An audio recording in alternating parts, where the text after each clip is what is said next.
दोस्तों हमारा 18 फरवरी को कक्षा 11वीं इतिहास हिस्ट्री सब्जेक्ट का वार्षिक परीक्षा का पेपर है। लगातार दोस्तों मैं आपको तैयारी कराते जा रहा हूँ, इसलिए पहले ही 2 अंकीय 3 अंकीय वाले अति महत्वपूर्ण प्रश्न उत्तर मैंने आपको कवर करा दिए हैं। ओके, इस वीडियो में दोस्तों हम क्या है 4 अंकीय वाले अति महत्वपूर्ण उत्तर दिखने वाले हैं। एक ही वीडियो में 4 नंबर वाले भी कवर करा दूंगा, जिस प्रकार से एक वीडियो में 2 नंबर वाले, एक वीडियो में 3 नंबर वाले और इस वीडियो में 4 नंबर वाले देख लेंगे।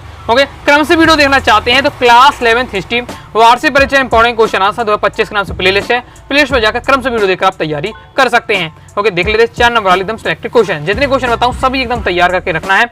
तो कौन कहता है कामयाबी किस्मत तय करती है? कौन कहता है कामयाबी किस्मत तय करती है? इरादों में दम हो तो मंजिल भी झुका करती है। तो सबसे पहले हमारा क्वेश्चन है मेसोपोटामी सभ्यता कि विश्व को क्या देन है, मतलब मेसोपोटामी सभ्यता ने विश्व को क्या दिया है। ओके, वो आपसे पूछा जा रहा है। लेकिन मैं क्वेश्चन को आपको ज्यादा समझाऊं नहीं, मैं आपको एकदम सॉल्यूशन बेहतरीन तरीके से मैंने तैयार करके आपको दे रहा हूं। तो बस आपको क्या करना है, स्क्रीनशॉट ले लीजिएगा। ओके, ऊपर क्या है प्रॉपर एक बार पढ़ लेना है। और यहाँ देखिए आपको क्या रट नहीं सकते, आप एक एक लाइन को रटेंगे तो ऐसे 1 से 2 क्वेश्चन आप तैयार कर पाएंगे। ओके, तो ऐसे काम नहीं चलेगा, चीजों को समझना है। ओके, तो यही मैंने आपको 3 नंबर वाले क्वेश्चन बताते समय बताया कि आपको टॉपिक को थोड़ा समझना है। ओके, टॉपिक को पढ़ना है, समझना है, फिर अपनी लैंग्वेज में आप लिख सकते हैं। ऐसा नहीं कि आपको 2 कॉपी लिखना पड़ेगा पेपर में, आप अपनी लैंग्वेज लिख सकते हैं। लेकिन कब लिख पाएंगे, जब आप समझ के रखेंगे। तो पढ़ लेना है, इस चीज को थोड़ा समझना है, फिर आप लिख पाएंगे। मैं क्वेश्चन आपको यहाँ बता देता हूँ, सॉल्यूशन भी आपको दे दूंगा। इसके बाद नेक्स्ट आपको तैयार करके रखना है मेसोपोटामिया में नगरों की सामाजिक एवं राजनीतिक सामाजिक व्यवसाय जो व्यवस्था है उसको आपको विवेचना करनी है। क्योंकि ज्यादा क्वेश्चन नहीं, 4 नंबर वाले लगभग 20 से 22 क्वेश्चन बता रहा हूँ, उन सबको आपको पढ़ के रखना है। तो यहाँ मेसोपोटामी नगरों की सामाजिक और राजनीतिक व्यवस्था, दोनों व्यवस्था को बताना है। सबसे पहले आपका दिया हुआ दोस्तों सामाजिक व्यवस्था। ओके, तो वीडियो को फुल क्वालिटी में देखिए, स्क्रीनशॉट आप लेते जाइएगा तो आप तैयार कर सकते हैं। वीडियो को बस करके पढ़ते जाइए। समाज व्यवस्था किस प्रकार से थी, समाज मतलब मेसोपोटामी का समाज कैसा था, तो आप वर्ग भेद था। ओके, समाज जो आपका था स्पष्ट था, 3 भागों में विभाजित था। प्रथम वर्ग उच्च वर्ग कहलाता था, जिसमें क्या उच्च अधिकारी होते थे, बड़े जमींदार पुरोहित लोग होते थे। दूसरा वर्ग आपका मध्यम वर्ग कहलाता है, जिसमें क्या किसान शिल्पी आदि व्यापारी होते थे। और जो तृतीय वर्ग होता था उसमें निम्न वर्ग कहा जाता है, जिसमें क्या दास लोग आते थे। बिल्कुल सिंपल दियो, पढ़ते ही चीजें आपको समझ में आ जाएंगी, कुछ ज्यादा डिफरेंट नहीं है। समाज में नारियों की दशा अच्छी थी। यहाँ के लोगों ईंटों के मकान बनाते थे, सूती ऊनी कपड़ों का प्रयोग करते थे। यहाँ के लोग सोना चांदी आभूषण भी पहनते थे। इस बार से आपका दिया हुआ, तो जब मैंने पढ़ा तो कितना सिंपल आपका दिया हुआ। तो बिल्कुल इजी लैंग्वेज में दिया हुआ है मैंने, ताकि आप पढ़े तो आपको आसानी से याद हो जाए। फिर राजनीतिक व्यवस्था कैसी थी, तो राजनीतिक व्यवस्था के बारे में दिया हुआ है। ये क्या है, नगरीय सभ्यता थी। मेसोपोटामी सभ्यता के आरंभ में नगर राज्य थे, परंतु बाद में हम्मुराबी के शासनकाल में विशाल साम्राज्यों की स्थापना होने लगी थी। मेसोपोटामी में निरंकुश राजतंत्रात्मक शासन प्रणाली थी। फिर नेक्स्ट आपको तैयार करके रखना है यूरोप में पुनर्जागरण के कोई 4 कारण आपको लिखना है। तो यूरोप में पुनर्जागरण के 4 कारण कौन कौन से हैं देख लेते हैं।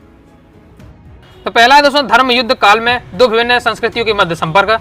दूसरा है तुर्का का तुकुस्तुनिया पर अधिकार। तीसरा है नवीन आविष्कारों का खोज।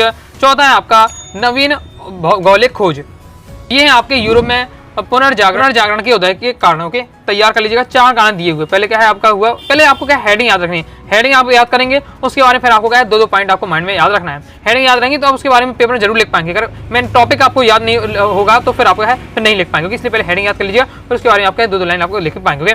नेक्स्ट आपको तैयार करके रखना है पुनर्जागरण के 4 महत्वपूर्ण प्रभाव। पुनर्जागरण हुआ, इससे क्या क्या प्रभाव पड़ा वो आपसे पूछा जा रहा है। तो पहले क्या हुआ, पुनर्जागरण सबसे ज्यादा महत्वपूर्ण जो प्रभाव हुआ कि सामंतवाद की उनकी समाप्त हो गई थी। सामंतवाद की क्या है, समाप्ति हो गई थी। सामंतवादी व्यवस्था में किसानों पर चलने वाले दमन चक्र का अंत हुआ था और व्यक्तिवाद का प्रादुर्भाव हुआ। राजा व प्रजा के बीच क्या सीधा संबंध बना और राज शक्ति में वृद्धि हो गई। तो जो सामंतवाद बीच में जो जिसे बिचौलिया कह सकते हैं, उनका क्या उनकी समाप्ति हो गई। दूसरा है हमारा साहित्य एवं विज्ञान पर प्रभाव हुआ। पुनर्जागरण कला का यही प्रभाव हुआ कि इसमें क्या है साहित्य और विज्ञान का भी प्रभाव हुआ है। पुनर्जागरण के समय छापे खाने का, कागज का, बारूद का और कंपास के आविष्कार के नवीन साहित्य एवं विज्ञान की खोज में तेजी के साथ विकास किया। लोग पुस्तकों के माध्यम से जो अब कम मूल्य में उपलब्ध थी नवीन विचारधारा से परिचित हुए, जिसका प्रभाव आज हम समाज में पड़ा है। विज्ञान की देन से विभिन्न उद्योगों और व्यवसाय भी क्या विकसित हुए। इसके बाद नए उपनिवेशों की स्थापना हुई और व्यापार पर भी क्या प्रभाव पड़ा इसका। तो ये आपका दिया हुआ है, तैयार आपको कर लेना है पुनर्जागरण के काल के प्रभाव। कंप्लीट है। नेक्स्ट हमारा विश्व में साम्राज्यवाद के प्रसार के कारणों को समझाइए। तो विश्व में साम्राज्यवाद कैसे बढ़ा। बहुत सारे स्टूडेंट कहेंगे सर इतना सारा कैसे याद होगा, तो आपको क्या पूरा करके लाइन पढ़ेंगे तो 1 से 2 क्वेश्चन ही आप पूरा पढ़ पाएंगे दिन भर में। ओके, तो आपको क्या करना है, हेडिंग बस केवल याद करनी है, उस टॉपिक की हेडिंग याद करना है और उसके अंदर के जो डिटेल है उसको समझना है। उससे अपनी लैंग्वेज में आपको पहले समझ लेना है, फिर अपनी लैंग्वेज में आप पेपर लिख देंगे। इस बार से तो विश्व में साम्राज्यवाद के प्रसार के कारण कौन कौन से। पहला हुआ कि यूरोप में देशों का उग्र राष्ट्रवादी का भावना थी। दूसरा है साम्राज्य की सुरक्षा हेतु सामरिक महत्व प्रदेशों पर अधिकार। फिर दास पर व्यवसाय, फिर राजनीतिक कारण लिखा।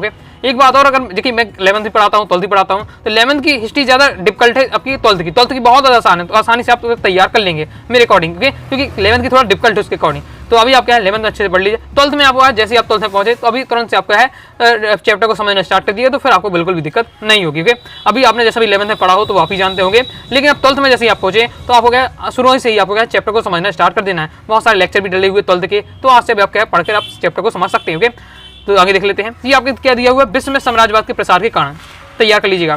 नेक्स्ट हमारा यूरोपीय साम्राज्यवाद के परिणाम की व्याख्या कीजिए। इसी टाइप के अक्सर क्वेश्चन आते हैं। ओके, तो ये आपका ये पहला पॉइंट है, ये दूसरा पॉइंट आपका दिया हुआ है। तो यूरोपीय साम्राज्यवाद के परिणाम की व्याख्या दी हुई है, तो देख लीजिए इसे।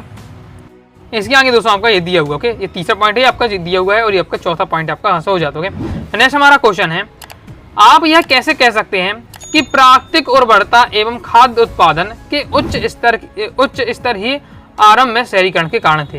ये आपका दिया हुआ है। ओके, कम इंपॉर्टेंट है लेकिन इसे पढ़ के रखना है। अब इतना टॉपिक तो ऐसे अब याद तो करेंगे नहीं, चीज़ों को समझना पड़ता है, टॉपिक को समझना पड़ता है। इतिहास में अपनी आपको लैंग्वेज लिखना पड़ेगा। अगर एक लाइन लटेंगे तो फिर आपको कभी आपको क्या हाई स्कोर नहीं कर पाएंगे। चीज़ों को समझना पड़ेगा आपको यहाँ, फिर आपको अपनी भाषा में लिख पाएंगे। नहीं तो आप सोचिए कि इतना बड़ा है, कैसे आप याद करेंगे कि लाइन अगर बिल्कुल एजेटस आप लिखने में पड़ गए। ओके, नेक्स्ट है, आप कैसे कह सकते हैं इराक भौगोलिक विविधताओं का देश है, समझाइए। कम इंपॉर्टेंट है तो इसकी भी कर सकते हैं, लेकिन एक बार आपको देख लेना है। इसके आगे आपका ये दिया हुआ। ओके, नेक्स्ट बहुत ज्यादा इंपॉर्टेंट, ये आपका बहुत ज्यादा इंपॉर्टेंट है। ओके, प्रीवियस ईयर में आ चुका है। पुनर्जागरण काल की 4 विशेषताएं लिखी। पुनर्जागरण काल था, उसमें क्या क्या विशेषताएं थी? तो पहला है कि स्वतंत्र चिंतन का प्रोत्साहन था, मानववाद का विकास हुआ, राष्ट्रीय भावना का विकास हुआ, वैज्ञानिक विचारधारा का उदय हुआ। तो ये आपके दिए हुए हैं पुनर्जागरण काल की 4 विशेषताएं। तो आपको चाहिए अच्छे से चारों तैयार कर लिया, दो लाइन में इनको स्पष्ट रूप से आसानी से दिया हुआ है। और नेक्स्ट हमारा क्वेश्चन है, 15वीं शताब्दी में यूरोपीय द्वारा नवीन समुद्री मार्ग की खोज के क्या कारण थी? 15वीं शताब्दी में क्या है, यूरोपियों ने नए नए समुद्री मार्ग की खोज की। तो रीजन क्या है, क्यों उन्होंने खोज की? तो सिंपल है, पहले उन्हें नए व्यापारिक मार्गों की आवश्यकता थी। वो चाहते थे उन्हें व्यापार करने के लिए, ओके, जल मार्ग से व्यापार करने के लिए नई कई सारे क्या समुद्री मार्ग चाहिए थे। अब जब चाहिए है तो उनका खोजना पड़ेगा, तो इसलिए वो क्या है विचरण करते रहे समुद्र में और क्या है नए मार्ग खोजते रहे। तो पहला आपका पॉइंट रहेगा कि नए व्यापारिक मार्गों की आवश्यकता थी। आगे देख लेते हैं। बाकी जो पीडीएफ मटेरियल आप प्राप्त करना चाहते हैं, कम समय है तो पीडीएफ मटेरियल चाहिए। 2 नंबर 3 नंबर 4 नंबर वस्तु से इंपॉर्टेंट का पीडीएफ मटेरियल हिस्ट्री का, तो 90 39 53 479 इस दिए व्हाट्सएप नंबर मैसेज करके आप क्या है पीडीएफ मटेरियल प्राप्त कर सकते हैं कुछ नॉर्मल सी फीस पर। दूसरा हमारा क्या है धार्मिक कारण है। तीसरा हमारा पुर्तगाल व स्पेन के शासकों का रुचि एवं प्रयास। तो पुर्तगाल स्पेन के शासक थे, वो क्या रुचि रखते थे कि और जो हमारे देश के अलावा और भी अन्य देशों में कैसा क्या चल रहा है, कहाँ से उनका रास्ता, तो उनमें रुचि रहती थी वे, इसलिए वो क्या है इसमें काम करते रहते थे। भौगोलिक तकनीकों में सुधार हुआ। तो ये आपका हो जाता कंप्लीट हो गया। नेक्स्ट हमारा क्वेश्चन है, उत्तरी और दक्षिणी अमेरिका के मूल निवासियों के बीच फर्कों से संबंधित किसी भी बिंदु पर आपको टिप्पणी लिखना है। तो इन दोनों के आपको क्या फर्कों में क्या है संबंधित कोई भी एक पॉइंट आपको बताना है। तो ये आपका यहाँ दिया हुआ है, पढ़ लीजिएगा। कम इंपॉर्टेंट है, स्किप भी कर सकते हैं। नेक्स्ट ये आपका इंपॉर्टेंट है, इंपॉर्टेंट है।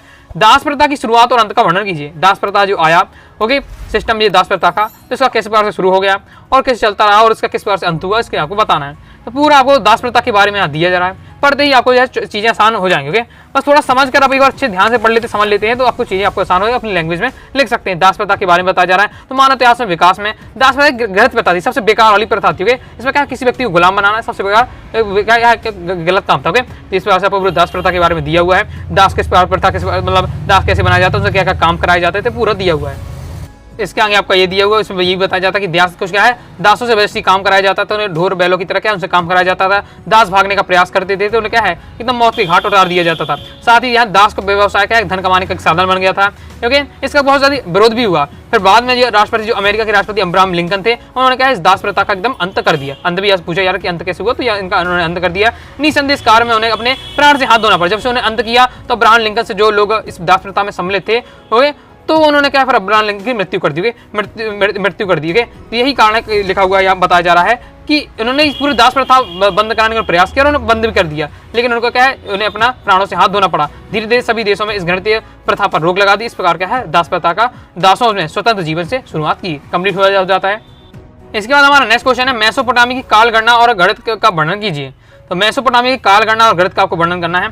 कम इंपॉर्टेंट लेकर पढ़ के आपको रखना है कि मेसोपोटामिया के लोगों ने देखिए गणित के बारे में बताया, कालगणना के बारे में बताया, यानी समय का किस प्रकार से वर्णन करना है। और ये मेसोपोटामिया की देन है, जो जिस समय अभी हम वर्तमान में जो कालगणना का यूज करते हैं वही मेसोपोटामिया की देन है। जैसे हम क्या मानते हैं कि दिन में 24 घंटा होते हैं, ये भी क्या है मेसोपोटामिया की सभ्यता में दिया। 4 हफ्ते होते हैं, 1 घंटे में 60 मिनट होते हैं, ये सब किसकी देन है? मेसोपोटामिया की देन है। ये उस समय से चला आ रहा है। ओके, ये पूरा बताया कालगणना के बारे में, साथ ही कुछ गणित के बारे में पूछा जा रहा है, तो गणित के बारे में ये कुछ पॉइंट के माध्यम समझाया जा रहा है, तो इसे आपको तैयार कर लेना है। ओके, अब ये तो आपका सिंपल हो गया। देखिए कालगणना तो आप जानते होंगे, तो भाई बता देना कि जो आपके जानते हुए कि एक साल में 12 महीने होते हैं, हर महीने 4 हफ्तों में होता है, एक दिन में 24 घंटे होते हैं, 1 घंटे में 60 मिनट। तो ये सब जो सब सिस्टम है किसने दिया? ये मेसोपोटामिया की कालगणना की देन। ओके, इस बार नेक्स्ट हमारा क्वेश्चन है, मेसोपोटामिया के प्रारंभिक शहरीकरण के लिए उत्तरदायित्व विभिन्न परिस्थितियों के बारे में लिखिए। तो मेसोपोटामिया के प्रारंभिक शहरीकरण की उत्तरदायी परिस्थिति कौन कौन सी थी? तो पहला कि अत्यंत उत्पादक खेती थी, दूसरा है जल परिवहन था, ये आपका दिया हुआ है। इसके बाद तीसरा है धातु और पत्थर की कमी थी, तो ये आपका दिया हुआ है। मेसोपोटामिया के प्रारंभिक शहरीकरण के लिए उत्तरदायी परिस्थितियां।